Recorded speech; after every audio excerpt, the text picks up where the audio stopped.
Máyégún padà lọ́mọ tuntun o. Wasiu padà lọ́mọ rẹ̀. Máyégún padà lọ́mọ tuntun o. Olúwayé padà lọ́mọ rẹ̀. Wọ́n bá ń gbé ní gẹ̀gẹ̀ kọ́kọ́ yìí dé láyé. Wọ́n bá ń gbé ní gẹ̀gẹ̀ kọ́kọ́ yìí dé láyé.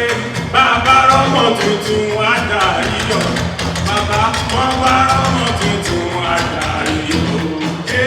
Máyégún padà lọ́mọ tuntun. Ayinde padà lọ́mọ tuntun. Máyégún padà. Gbogbo yàlẹ̀yàlẹ̀ Ayinde ọkọ̀ Manuela mi ọ̀rí àjíkẹ́rẹ́ kọ́sẹ̀mbẹ́lá àlàáfíà ara báńkì Ayinde tún lọ́mọ olówó olùwú ọmọ ajífẹ́ pé ṣeré.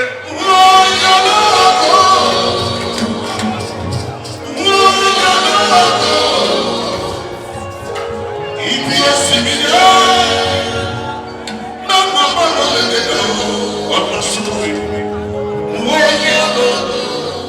I give glory to God.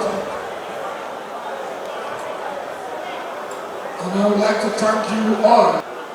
The program for 50 years on stage of King Wasiu Ayinde Marshall has just started.